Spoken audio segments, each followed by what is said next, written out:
Ladies and gentlemen, welcome to another episode of the OTTRED Spotlight podcast. In this series, I'm going to be focusing on innovation within the broadcast media and specifically the OTT sector of the broad horizon of topics that all of those now cover.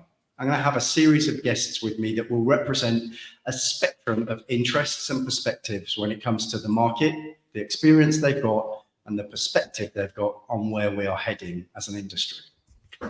Today, I'm extremely proud and pleased to introduce somebody to you who I'm lucky enough to have known for a few years. We met each other first face-to-face at IBC, where we hosted an event and Greg was one of the attendees. That was my first IBC, so Greg was on the inaugural outing. Inaugural is probably an appropriate word because it was literally on a boat. But Greg Willis, it's a pleasure to introduce you to the OTTRED Spotlight podcast. I'm really looking forward to our conversation today, not only about the topics that I've mentioned around innovation in the sector, but what I'd really like to start off with first, Greg, is an introduction for the people who maybe don't know you, the prolific career that you've had in the kind of media and broadcast space, so that we can lay the foundations of things that we're going to talk about in the rest of the podcast. Greg, welcome to the OTTRED Spotlight podcast. Great, Chris. Thank you. Well, wonderful to be here. Excited to be part of this. As you know, I'm a big fan of what you're doing and what your group is doing at Red Halt. So thank you for this opportunity. So quick introduction. Greg Willis, longtime industry veteran of media and entertainment, as well as telco. I've worked for some of the most formidable brands in senior sales, marketing, business development roles, everything from IBM to Food Network that actually helped start back in the day, HBO, Liberty Media. So I've worked both on the media and content side and the technology side, a number of streaming companies, Endeavor, one of the early ones back in 2000 called IVT. So I've been there the early days of the streaming business. I've also worked for significant technology companies. I mentioned IBM, Ascent Media, which was part of Liberty, HP, as well as a number of other ones, all in sales and marketing leadership.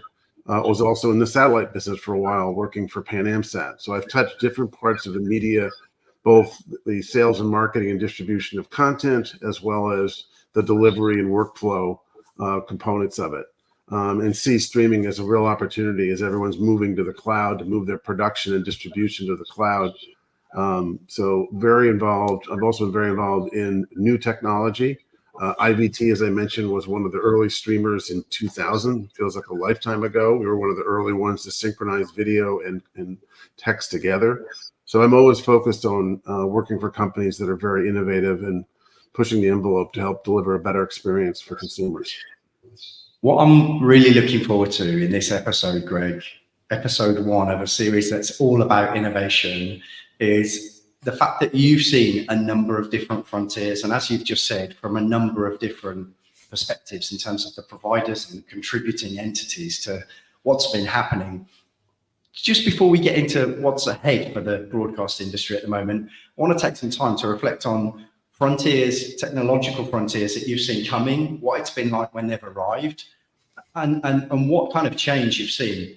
Which one do you think was, of all of the different revolutions within the industry, which one do you think was the most prolific when it comes to the amount of change that it actually had on the broadcast sector? I think the ability to effectively deliver a quality video signal. I mean, in some regards, streaming, the early days brought forward content that couldn't make it on a broadcast. And whether you were a small sports, university that couldn't get broadcast onto a large, whether it's Fox or Sky or ESPN, it brought forward content. I think because the cost of producing and distributing via streaming is much lower, it brings other categories to the space, whether it's fitness, whether it's shopping, whether it's other. In terms of the primary content entertainment, it's enabling the consumer to have massive amounts of content. The challenges we all see today is the ability to navigate and define content is extremely challenging, which I think brings up analytics, without a doubt, is an area that has to evolve. There's so much data coming out of streaming. AI, whether it's helping in the workflow, it will definitely help in the digital workflow to automate and process some of that content faster, which will bring the cost down, which every big operator needs to do because there's a big focus on profitability. The direct to consumer. So how do you deliver a better experience, and how do you use AI and data to deliver content to that consumer that they really want to watch, that creates a better, more sticky experience without offending or delving into the whole privacy issue, right? You want to know all about that user, but there's also that give and take in terms of privacy. So I think security is going to be big. The streaming experience has been a big change. The quality you see today, though folks don't use a lot of 4K, it's available. If someone had said 10 years ago you'll have 4K on streaming, they would have thought you were crazy. So you can get the same experience that you get in broadcast in terms of video quality, audio quality. You also get the portability of watching it, on your mobile. Yeah, Craig, if I'm correct, although the roles that you've had have had an international footprint, you've always been based in the US, and you've always been at the front line when it comes to seeing how the US market reacts to these revolutions and introductions of new technology. How do you think the US compares in terms of its appetite to embrace all of these new technologies in comparison to your experience of some other global regions? So I think you're correct. I've always been based in New York. That's where I live, is in Connecticut, so in the New York area. In terms of technology, I think today the pressure, there's 3 or 4 things that are key. One, the business is moving direct to consumer. Sports started that. Media has now done that. It's transitioning. 2, in terms of security is absolutely paramount. So you control access to your content. But creating the ability to deliver, maybe it's e-commerce. There's a lot of talk about e-commerce. E-commerce has been talked about back in the cable days, 20 years ago. It's been tried. Interactive television was tried. It all shifted when the iPhone arrived. So I think even with whether it's an Android or an iPhone phone, we will enable commerce. And commerce is coming. There are trials. There's going to be a big event on Thursday that Prime's doing here in the US to sort of kick off their commerce applications. But I think consumers, if it's done correctly and elegantly and not obtrusive, commerce can become another revenue stream. So I look at it as another revenue stream. Right now it's subscription, ad sales, and that's pretty much it, product placement in the shows. But if you can add commerce, if you can add other ways to drive or expand the revenue for your service. And the other side of it is every operator, whether you're Disney Plus, whether you're Max, if you're Sky, whoever you may be, you've got to lower your costs, because the costs right now compared to what the delivery revenues are out of whack for streaming versus, I'll call it, traditional linear. Yeah. What do you think? What's your prediction, Greg, on how that dynamic, that paradigm between cost and the amount of revenue that you can recover from subscribers is going to play out across the course of the next 12 months, for example? Because even over the last 24 months, since those kind of catastrophic Netflix results that we can remember coming out, I think that if you look at Evan Shapiro, for example, the amount of stuff that he produces, amazing stuff into the public domain, it all seems to be about the way that organizations are looking at M&A activity to aggregate the cost base and get more effective, but continually looking at things like subscriber retention, how to eliminate piracy, all of these things that erode their bottom line. Do you think it's just going to continue as it has been for the last couple of years, or do you think it's beginning to plateau out with the M&A activity that we've seen? I think it's going to continue in some regards. And one of the things, if you think about the traditional television business, go back 20, 30 years, or call it the entertainment business. You created a movie that then ended up on paid television when there were DVDs, and then ended up in broadcast. If you think of the windows, so Warner Brothers could make a movie and sell it and rent it multiple times all the way through. Today, partly because of COVID, things jumped from the theatrical window right into streaming, and they're trying to pull that back a little bit. And then what happened is the big tech folks are now creating content, and have been for the last few years, at huge numbers in terms of the investment they're making. So the traditional, the Warner Brothers, the Discoveries, the Foxes pulled back. Now they're actually going back to licensing that to Netflix. I mean, there's shows on Netflix that originated on Showtime or on HBO because they still need that window. So it's the battle of profitability, which they have to get to for Wall Street, to the battle for whether you win the overall viewership. And the big guys, the other thing I would say, and if Evan was on here, he would say the same thing because he says it all the time. Some of the big tech guys, it's not just about the entertainment. It's wait, you have music, wait, you have commerce, wait, you have other things in your capability. I mean, NBA, for example, right now is working on their rights to sell their rights. And the lead in that negotiation is Amazon. Amazon's already brought Thursday Night Football in the U.S. You know, where will we be in 5 years? Will all of sports moved over to Amazon or to Google or another platform or YouTube TV? Yeah, let's talk about sports for a second, Greg, because I'm obviously in the Middle East. I'm based in Dubai, and the proximity to the Kingdom of Saudi Arabia means that I hear daily about what's happening in terms of all of the gravity that part of the world generates when it comes to sports now and how they're capitalizing on that, monetizing it. Would you agree that sports tends to be a catalyst for these things because it's got such a loyal and huge following? And you're speaking from a position of authority here because you spent time at Endeavour as well. And, in a large part of the Endeavour footprint's all around sports. What's your theory around whether or not sports actually acts as a spearhead catalyst for the progress that we see when it comes to entertainment? I think it does for a couple of reasons. And I worked for New Lion previously 10 years ago. New Lion was not only in the professional sports, but in the college and university sports, down to very little small schools where it was a very unique deal to get them on the air. But we also did the deal for the Ivy Leagues, which was to bring all the U.S. Ivy League schools together under one umbrella for all of their sports.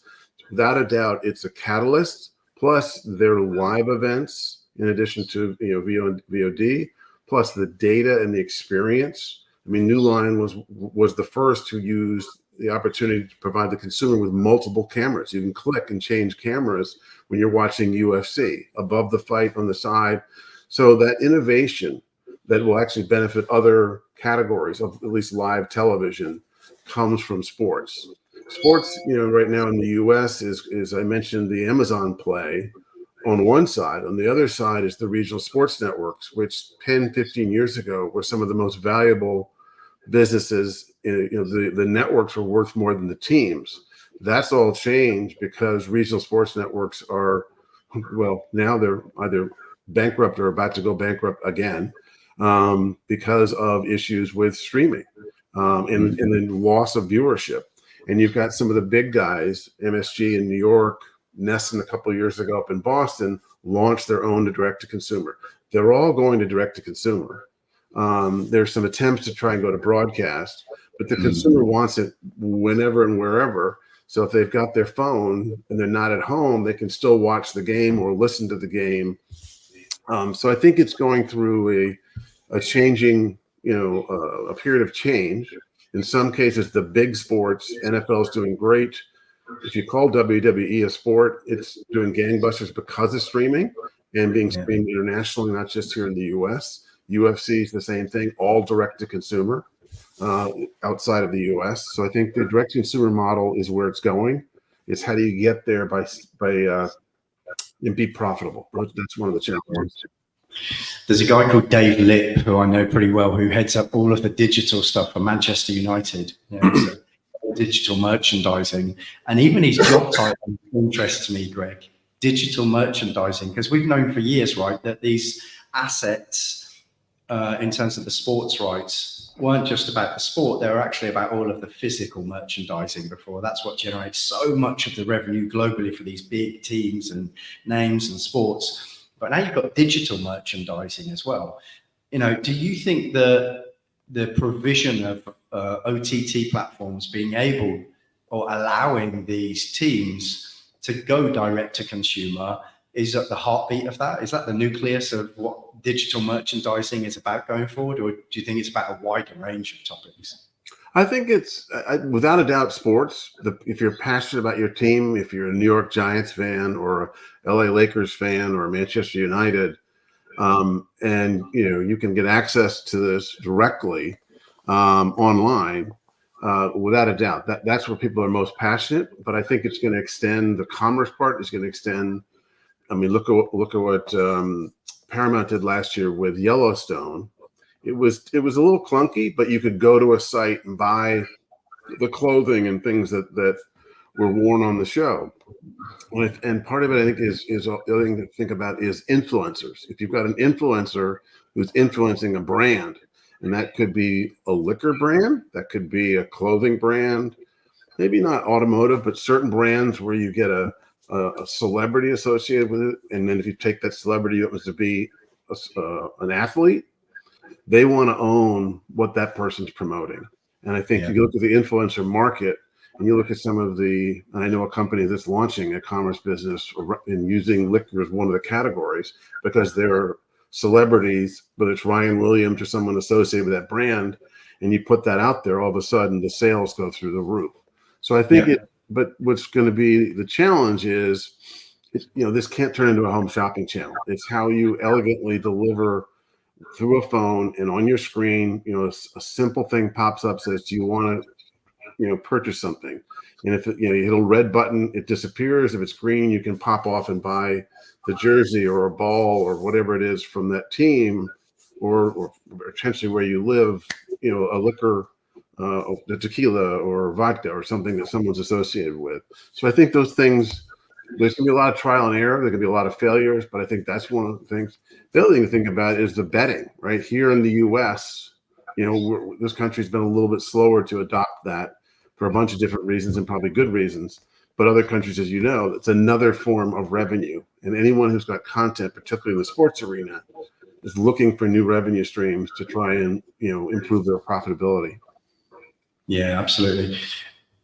What do you think about other formats in comparison to sport over OTT? So if you look at kind of theatrical, documentaries, news, from your experience and from the organizations you've worked for, do you think certain formats work better in that OTT direct-to-consumer format than others? Is there a difference in the ability to monetize them? What's your posture on that, Greg? Well, it's interesting. News is interesting in that news is, now with whether it's social networks or all sort of forms of networks, depending on your demographic, a lot of the news people are getting right off their phone, right? Before they even sit down in front of a flat screen and watch the nightly news whenever they watch that. But I think it is all the devices to enable that to get out there. And then it's the channels behind that, or the aggregators of news who put that out there, or is that X, or is that whatever form that news is coming out? And I think there's going to continue to be a debate around news and how it's delivered. But there's no question there's more access to news today, no matter where you live in the world, than you've ever had before. It's finding the right source. But I think for talk briefly about fast channels and entertainment. I think fast channels is to some degree the next. I don't want to call it the replacement, because linear will be here for a long time. And I always make the analogy back to, there was radio, black and white, broadcast, cable, digital, internet. Broadcast is still here, and particularly in some parts of the world, it's a key player in the marketplace. But I do think that streaming will diminish those other services. And if you look at fast channels, which are free advertised supported TV networks, if you love watching a certain show on Nickelodeon or even on MTV or on A&E network, you can find that single channel around that title and binge watch. You are watching with ads, but people are okay with that. They've always watched with broadcast, and some people have no issue with that. If you want to pay up and get it without ads, that's a different story. But those channels are, I think that part of the market is growing. It's innovative. It's got a long ways to go, because some of them are doing a great job of delivering ads, some are not. The experience is, it varies. But that's part of the innovative part of television, is that, consumers, if you're of an income bracket where you can't afford to buy all these subscription services, you can get Pluto, or you can get one of these fast channels that bulk it together, and you can watch, as long as you've got a broadband or some sort of signal and a screen, you can watch all day long. Yeah, fast fascinates me, Greg, because I was having lunch with someone who had worked for NBC, head of content acquisition, for 13 years today. And we ended up having this conversation, same one that we're having now. And he was saying, it's funny how the pendulum swings, Chris, because really fast is the reiteration of what linear was and how the broadcasters monetize that. The difference, and this is what we were debating, the difference is obviously a point that you made earlier, Greg, around the access to data that we've got now. I'd like to talk a little bit around your opinion on that, because to me, that's the game changer. There's some amazing companies in this space. Jump, data-driven analytics out of Spain, Convivo, big in this space. But, the thing that fascinates me, Greg, is that I'm still not convinced that organizations, although they're collecting that data, that they're totally sure how to use it, either on the analytical front or employing it for greater revenue streams. What have you seen, and what's your opinion? Well, I agree 100% with that statement, which is there's more data than ever before. Companies, if you're a broadcaster or a media company, struggles with the use of data, and whether that data is around their workflow and the creation and publishing of content, how to effectively use that, to the actual data, they get the usage data. And there's enormous amounts. I mean, Comcast and Charter, with all their set-top boxes and devices, is collecting enormous amounts of data. Now, whether you're on a phone or a browser, if you're a content company, you're getting enormous amounts of data. They're using a very small percentage of it. The challenge, and I think that's where not only data and AI will help to better analyze that data and to create, whether it's next best action or whether it's a recommendation. But if you think about it, people today still struggle, whether if you go into a connected TV or if you're on linear television or even on your phone, what do I watch? And still, the number one is, what did your friend tell you to watch and recommend, versus what's coming through to you? And there's some privacy issues, and there's issues in different countries of what you can do and can't do. But to me, that's an area of opportunity for innovation, because if you can help more effectively deliver to a household, and as you know, most services, when you log in, is it, the parent, the child, who's logging in, what are the controls? So you do have a sense of who's watching and what, and where, and why. But there is so much data, and no one's sort of figured out the magic solution to that. I think there's a lot of work being done to try and figure that out. But people now, the problem with streaming, they'll watch Yellowstone, it ends, they'll drop the service, shift over here to watch this show, where they need to find, if you like Yellowstone, you should like this, and do that very effectively. And they don't today. There's a little bit of that, and there's money being spent against that, but that's a huge opportunity, and not just for television, but for usage of any digital device to help deliver a better experience for the consumer. Yeah. It leads us really nicely onto the key topic to talk about today, Greg, and you just mentioned it, innovation. I think data for me is the game changer. We're talking now about how it's used, how it's employed. I think there's two things that I see, Greg. Tell me what you think about this.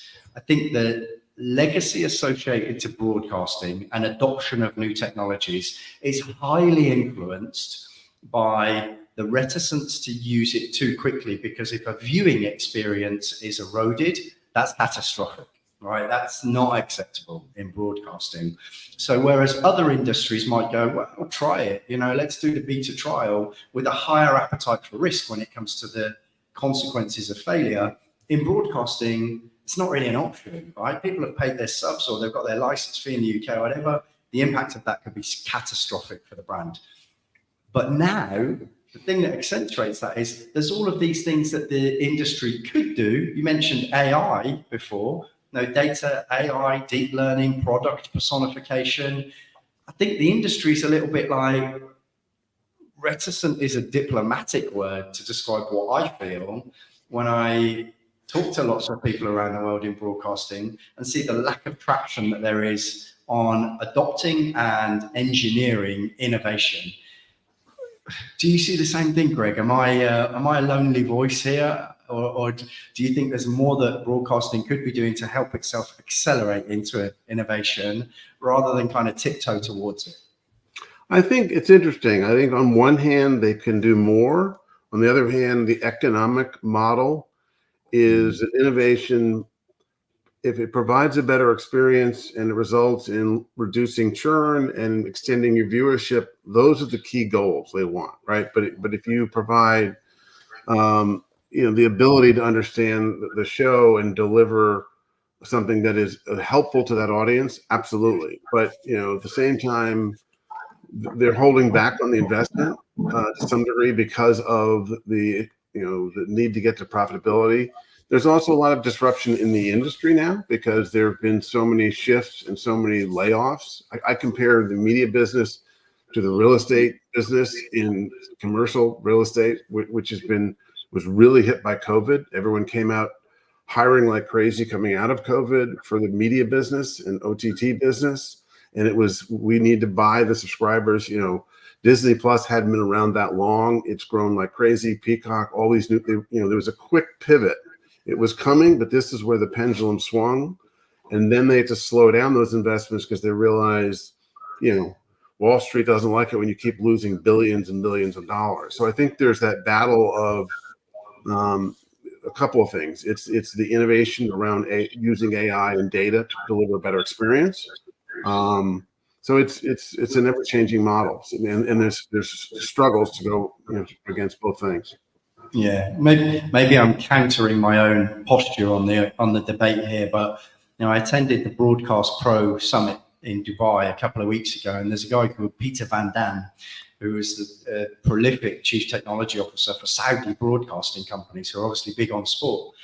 And I hadn't actually realized until I heard Peter speaking on stage at the panel that AI is already extensively used in broadcasting, kind of behind the scenes. Maybe it's not for the stuff we're talking about that's more front end, direct to consumer, but actually in the editing, production, virtualization. Peter said to me, Chris, do you know what? By the time a football game ends, via the use of AI, we've already made 630 of the most prolific clippings that are going to be used from that game. We sell those packages and we use them across our own social media as well. I was blown away, Greg. Like the fact that AI is doing that, following the players, knowing what.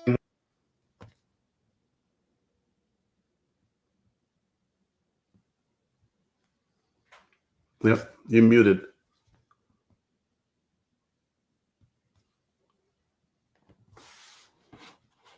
There you go. Sorry, Greg. No worries. I was actually blown away by what Peter said to me when he said that, the AI behind the scenes is actually helping to alleviate some of the production costs. And if you look at virtualization as well, OB vans, the outside broadcast trucks that we used to be familiar with sitting outside stadiums, they're an ecological nightmare. They mean that the guys and girls who have to work in them spend all weekend, every weekend away from home. Some of them might have enjoyed that, but that's their own personal decision. But, people don't want to do that now. You just mentioned COVID and hybrid working. People are the same, and they've got the opportunity to do the production and the commentary and all that sort of stuff from home. So maybe it is more evident in the industry than I'm talking about on the D2C side. It absolutely is. And I think COVID, and now the new hybrid work environment that we all sort of live in, definitely not only impacted viewership, but affected production of content in like a lot of jobs. And if you look at the Olympics, for example, in NBC, there's one coming up, but the last one, the number of people who were on site versus back in the studio in Connecticut, because they're predominantly in Stanford and New York and other places, a higher percentage of the actual production people are back, sitting in a studio or a facility somewhere in the States, not on site, because of the transformation. You look at the companies that are delivering, without naming a whole bunch of brands, that you can deliver digital workflow without having all this physical hardware on site, right? It's all being done in the cloud, and it's getting better and better in terms of how you produce these. You still need cameras. You still need to get that out of the facility, and a lot of the facilities are getting better because they've got broadband, they've got connectivities, you've got new stadiums, or you've got satellites to get it, however you get it out, depending where you are. But I think the cost to produce is also going down. The expectation is higher because you're expecting this incredible experience, but the actual cost, because a lot of it's being driven in the cloud And whether that's GCP or Azure or IBM or AWS or Alibaba or what cloud, where is this running?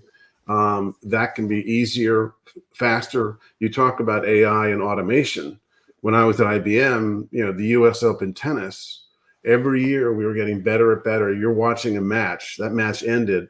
The clips were available to see the best points of that match. That was all automation. That wasn't someone sitting back there editing. And that's just getting better and better and better. And that's true not just in sports, but also in other. If you want to see the clips from a major news event, all of a sudden they're up there to see those without having to watch the whole show. So it's also the delivering of content. You think about the libraries and the materials that studios have. Well, now they can use AI to go in, find me the photographs, the images, the likeness to Ryan, or whoever, whatever actor. Boom, it pulls it up. It's not someone going in looking and searching. You can do these things so much faster. And you think of a news organization, who many news organizations still do. They'll create stories around someone who's very important, or maybe getting close to their passing, and they want to have that ready for when that former president passes, right? Well, you want to create that, whatever that story may be, but you can more easily use AI to pull that more rapidly and get that story out faster than your competitor can. Yeah. One of the things that strikes me is a thought that I have on a daily basis, Greg, around something that I love about broadcast and media, which is the symbiotic nature of so many of the organizations and technologies that exist. You've got kind of turnkey providers. I'm not sure that they do themselves that much of a favor when they position themselves as a turnkey provider, because the organizations that I see thriving through the economic oscillations are generally the ones that do something really well. And all of the entities surrounding them know that they're the best, so gravitate towards them when they're creating a solution for whatever it might be.